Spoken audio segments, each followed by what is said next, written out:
Qué gusto empezar la semana junto con usted. Que tal vez esté pensando, bueno, tus amigos fueron al centenario ayer domingo, no los dejaron salir y todavía están ahí, porque si mal no recuerdo, creo que los lunes no abre el parque. Pero pues finalmente aquí estamos. Y creo que iba a estar en remodelación, ¿no?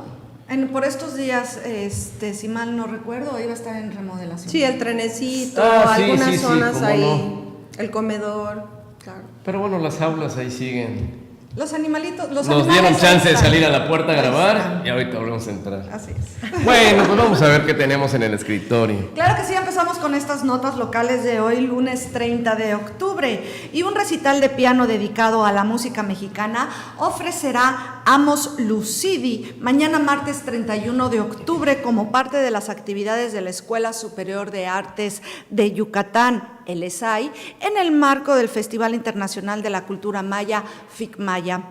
En entrevista, Lucidi, pianista egresado y docente de las artes musicales de la ESAI, destacó que cantos, danzas e invenciones, música mexicana para piano, se trata de un recorrido por obras de importantes compositores del país como José Rolón, Manuel Ponce, José Pablo Moncayo y Silvestre Revueltas.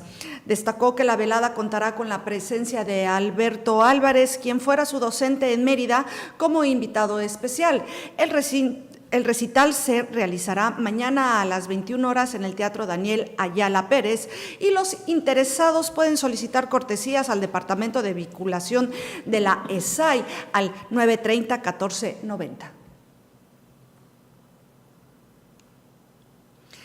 El diputado federal Jorge Carlos Ramírez Marín advirtió que la violencia contra la mujer en Yucatán es un problema grave, pues 2 de cada 3 han sufrido algún tipo de agresión, lo que coloca al Estado en el 7º lugar nacional y casi 9 de cada 10 no acude ante las autoridades a denunciar los hechos.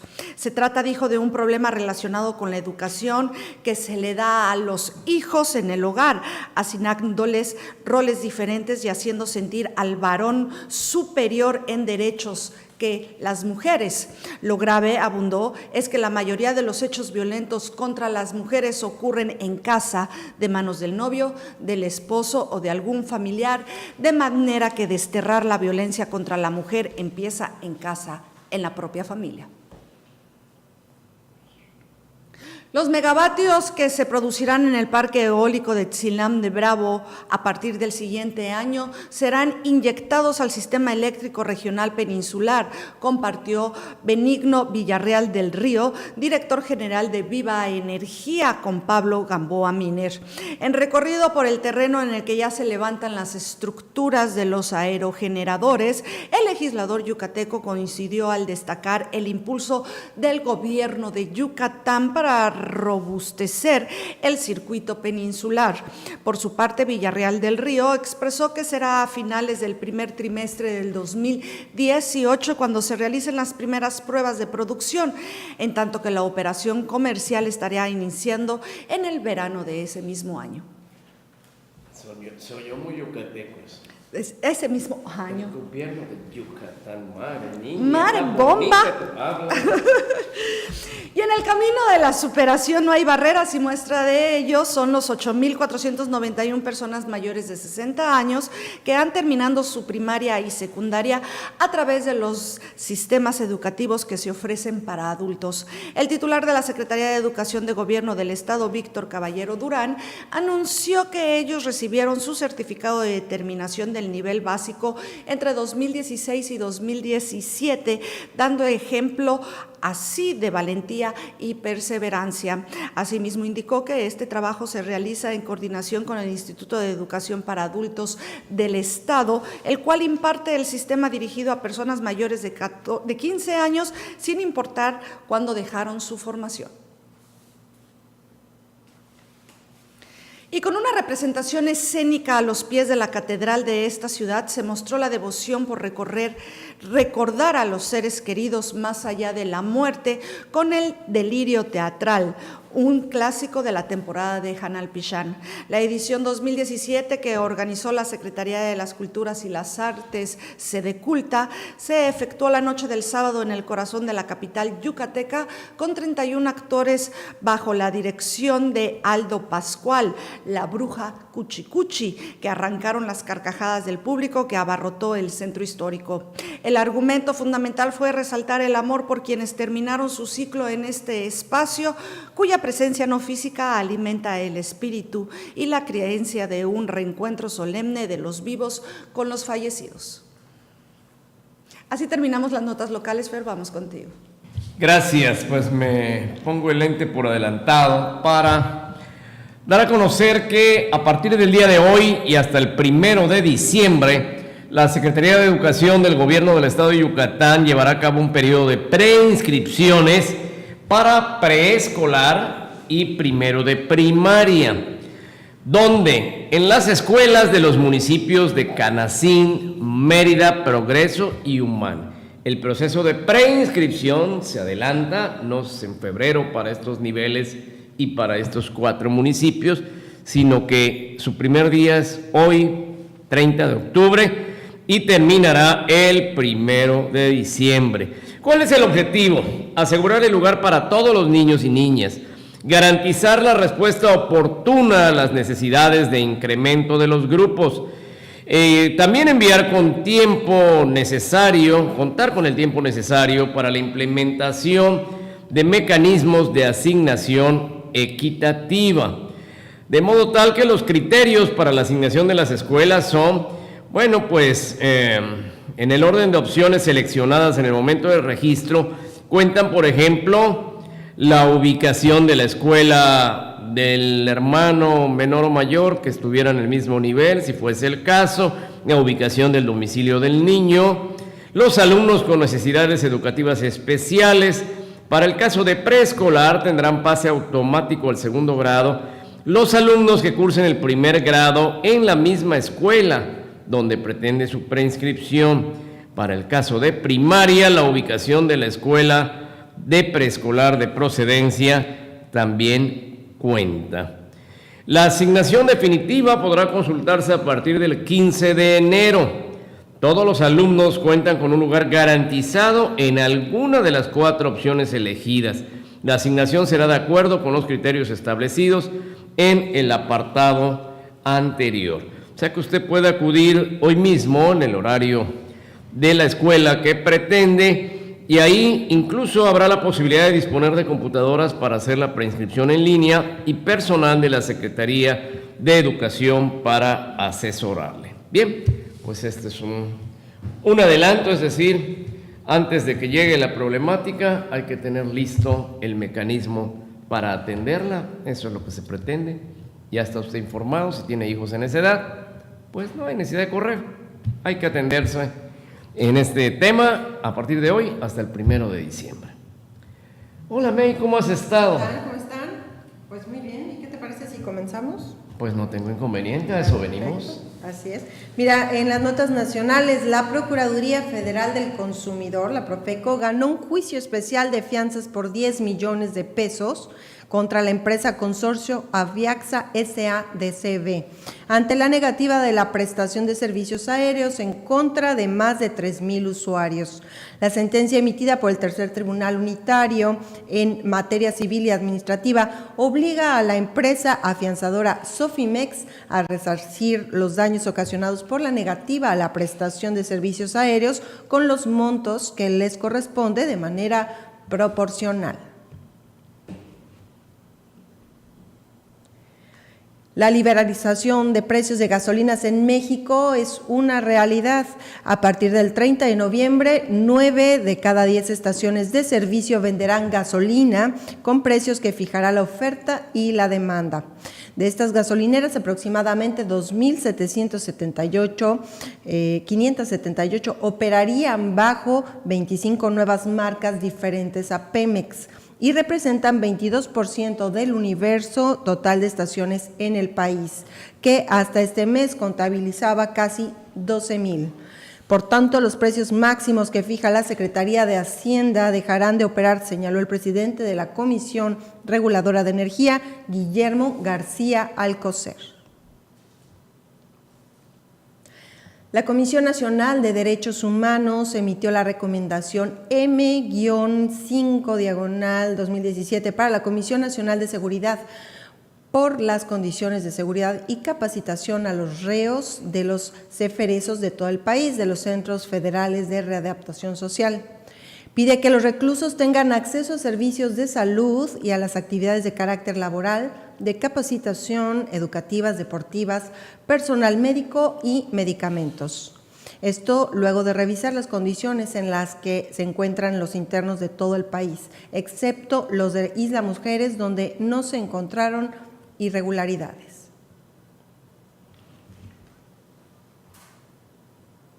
Los policías de seguridad pública municipal y estatal envejecen.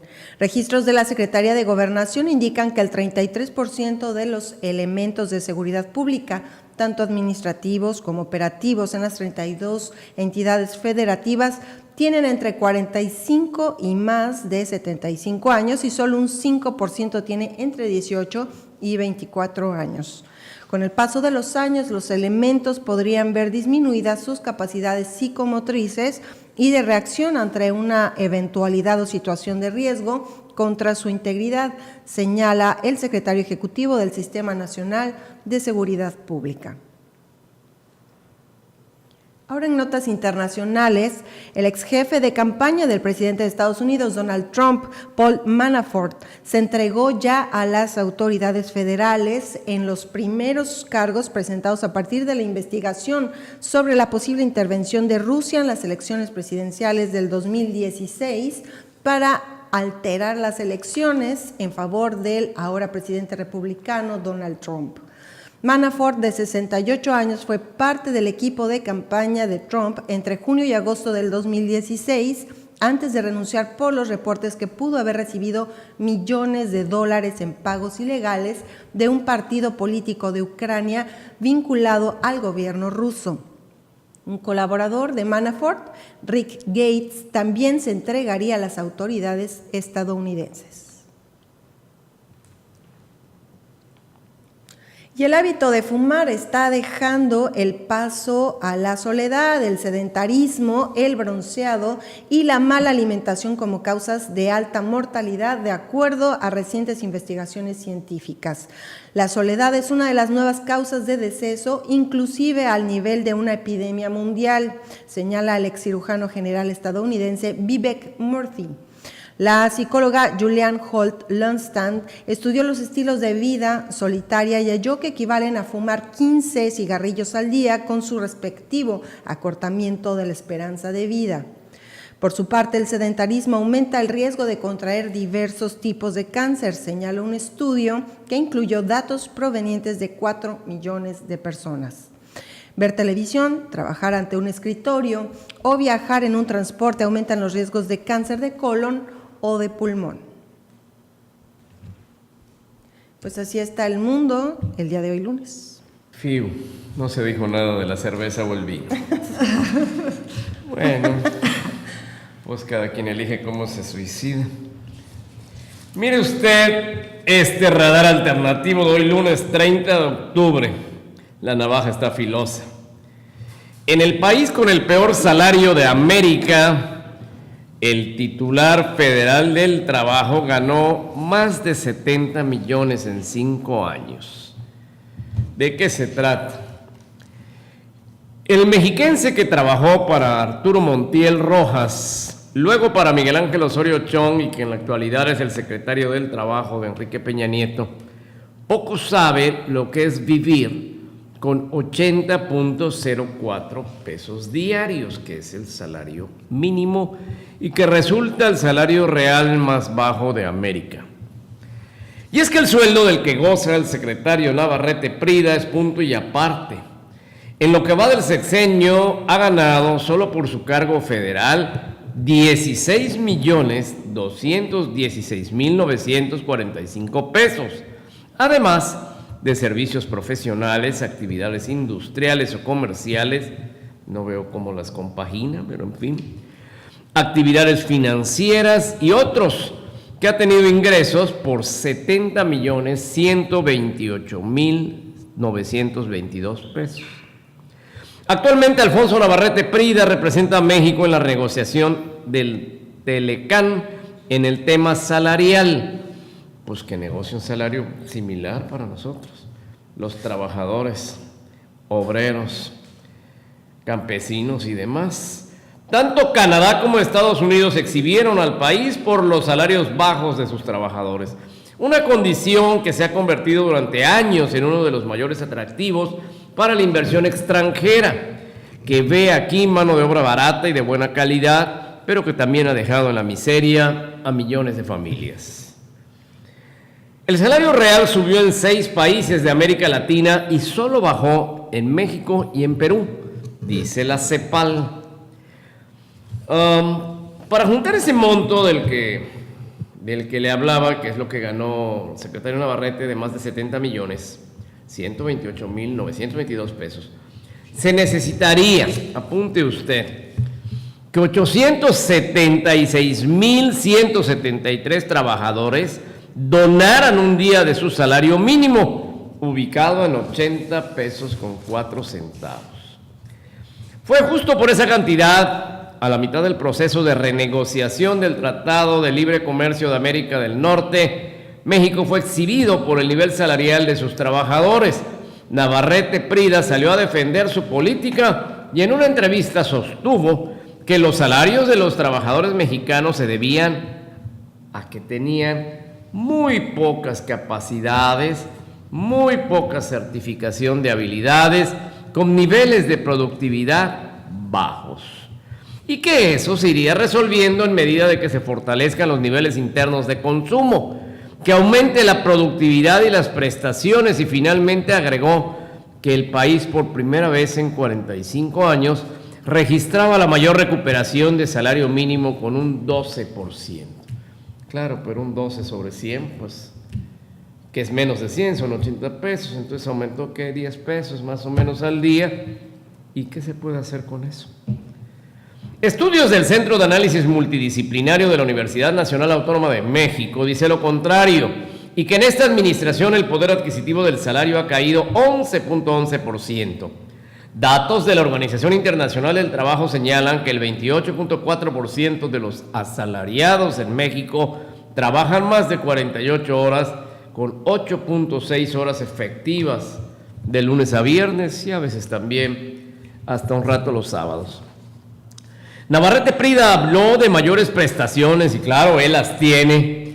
Recibe seguro institucional, seguro de retiro, de gastos médicos, incluidos cónyuge e hijos. Seguro de separación, supongo que es de separación del cargo, no será separación de su mujer. Prima vacacional, 50% de 10 días de sueldo base por cada uno de los 2 periodos. Primas de antigüedad, gratificación de fin de año equivalente a 40 días de salario. Pagos por defunción, ayuda para despensa. Bueno, vacaciones, ya dijimos, 20 días, asignación de vehículo y o apoyo económico, que son 5.730 pesos, tope máximo por depreciación mensual, más 5.730 pesos de cuota fija mensual por gastos. ISSSTE, Info, Vista, Infonavit, etcétera, etcétera, etcétera. No, pues así, está bonito. Sin embargo, en México el gasto público de protección social es equivalente al 7.4% del Producto Interno Bruto, según la Organización Internacional del Trabajo, cuando en Brasil es del 21.3%, en Bolivia 11.8%, en Canadá 18.2% y Estados Unidos es el 20%. Claro, entendemos la responsabilidad que implica ser secretario de despacho del gobierno federal, que los horarios de trabajo seguramente van allá más de 8 horas diarias, pero pues la remuneración sobrepasa la lógica y abre una brecha enorme entre los que más ganan y los que menos. Se le solicitó a la Secretaría del Trabajo una entrevista para aclarar las dudas que despertó la declaración patrimonial de Navarrete Prida. Personal de la Oficina de Comunicación Social pidió que se enviaran las preguntas por correo electrónico. La Secretaría del Trabajo confirmó a este diario digital que el salario mensual bruto del secretario es el registrado en el portal, es decir, 205,122 pesos mensuales, y el anual bruto asciende a 2,268,337 pesos. Ante la pregunta de que por qué ese salario oficial no coincide con la cantidad señalada en 5 declaraciones, la propia Oficina de Comunicación Social de la dependencia expuso que siempre es lo mismo, pero que en la declaración se debía poner el ingreso neto. Bueno, pues el licenciado Navarrete Prida llegó al gabinete presidencial y hasta la fecha está. Cuando llegó, realizó su declaración patrimonial ante la Secretaría de la Función Pública y en la primera emisión, que es la única que coincide con el salario de secretario, de acuerdo con el portal de obligaciones de transparencia, el salario mensual bruto de ese momento era de 205,122 pesos. Y neto, que es lo que le queda después de pagar impuestos, la retención de impuestos y alguna otra cosilla por ahí, era de 139,928 pesos. Bueno, pues ya sabe, además se da su tiempo para hacer otras cosas, obtener otros ingresos, y pues eso hace juntar pues lo que para nosotros es una fortuna, 70,128,922 pesos. Claro, para Donald Trump debe ser dinero de bolsillo. Colofón. Bueno, pues el secretario, que además no es de los que tienen el mayor salario en el gabinete. Por ello mismo sería saludable que quienes reciben encomiendas de este tipo procuren cuando menos guardar las apariencias, pues el pueblo ya no soporta tanta burla debido a la miseria en que se encuentran 60 millones de mexicanos que viven en un país rico, pero en la opulencia solo quienes nos administran se podrá. Bueno, pues ya tienes un salario base para negociar un aumento el próximo año, May. Yo sí, ya, por lo menos ya tengo esa idea. Ya hay un buen punto de referencia, de 139,000 y tantos pesos en adelante, cualquier cosa es buena, ya podemos aceptar. Pues sí, que hagan bien su trabajo, es lo que se les solicita, y si el problema del mexicano, pues van a tener que mover otra vez todos los sueldos, la transparencia hacerla pues todavía mejor, para que la gente sepamos hacia dónde se van las cosas. Digo, no importa que tengan un buen salario, siempre y cuando que lo desquiten. Lo desquiten, ¿no? Y por otro lado escuchaba que ahora es la iniciativa privada quien está solicitando un mayor incremento al salario mínimo para propiciar flujo de efectivo, para que la economía se mueva. Claro. Porque si no tengo dinero suficiente, pues tampoco compro suficiente, no tengo para gastar. Eso era lo que yo iba a ir ahorita. O sea, el gobierno pone un salario mínimo como para que haya un... Es el piso. Exacto, no el o sea, techo. no, eso es eso a lo que yo voy. Nadie puede cobrar menos. Tu jornada del día está tasada en 80 pesos, ¿ok? Pero también esto tiene mucho que ver con la iniciativa privada. ¿Cuántos empresarios no vemos archirrequete recontramillonarios con una empresa en donde los salarios pues son mínimos, porque pues así marca la ley, y eso no es el objetivo de un salario mínimo? Lógicamente, ante países como Estados Unidos o como Canadá, pues nuestro salario es ridículo. Y nuestro poder adquisitivo. Así es, porque por 20 y consiguiente, tantos mil pesos mensuales es lo que más o menos cubriría las necesidades básicas de una familia. Bien, que no les falte nada. En Estados Unidos creo que pagan algo así como $10 la hora. Exacto. Bueno, Sí. es que en Estados Unidos Una es dependiendo muchacha de cómo servicios o cobra por hora, ¿Cómo se llama? $11. Dependiendo de los estados. Ahora bien, el poder adquisitivo es muy cierto. ¿Por qué? Porque hace 6 meses o hace 8 meses hubo un incremento al salario mínimo. ¿Pero qué fue lo que pasó? Vino una inflación. Entonces realmente no hubo un incremento, hubo un decremento de tu, ¿cómo se llama? Poder adquisitivo, tu capacidad de compra. Exacto. Entonces, es una cuestión, creo yo, de una economía, mega economía, macroeconomía, que los políticos lo tienen que ver. Realmente, si queremos sacar a México, debemos de dar, ¿sí? Y lo han sabido por este medio, yo no estoy en contra de los salarios altos de los funcionarios. Eso denota que en México hay dinero, pero también las ganas de servir a tu país y de hacer bien las cosas. Como Angela Merkel, que sigue viviendo en su casa normal de toda la vida, sí tiene sus guaruras por ser quien es, pero es otro estilo de vida. Es otro estilo de vida, otra mentalidad del servicio público real. Aquí bien se dice que dos y cosas fortalecer la moneda no de se su pueden país. ocultar, ni el dinero ni el amor. Tan pronto tenemos un dinerito extra, ya lo gastamos en esto y en aquello. Y bueno, pues si te lo ganaste legítimamente, pues está bien, para eso es para disfrutar. Pero tampoco caigamos en darle una bofetada con guante blanco a los miles de personas que a veces no juntan ni para hacer una comida decorosa. Así es. Y además tu Es una problema vergüenza. es mi problema, ¿no? Eso es la mentalidad que deberían de tener todos los servidores públicos. En efecto. Y bueno, pues acortar esas enormes brechas que hay entre los que más tienen y los que menos, que finalmente no tienen la culpa de que la vida no les haya dado oportunidades, que no hayan tenido opción de prepararse. Claro, al que no gana porque es flojo, pues ahí no hay nada que hacer con él. No hay remedio que disfrute de su flojera, pero hay mucha gente que sí trabaja mucho y no le alcanza. Bueno, pues nos vamos despidiendo, es lunes, ya a Loreta se le está quemando el frijol con puerco que puso a cocinar. Y aparte la carne ya para el PIB, para mañana, empezar a armarlos. Yo ya traigo las Oigan, manitas. sí, vean estas Las manitas manos. naranjas Manos de Así PIB. es. del achiote. Ah, pero eso sí va a estar delicioso. Eso sí, Aquí lo esperamos. claro. Muchas gracias a usted. Esta es una semana de tradiciones muy profundas de la cultura mexicana. Vamos a disfrutarlas en familia, con los amigos. Por de pronto, usted que es uno de ellos, mil gracias.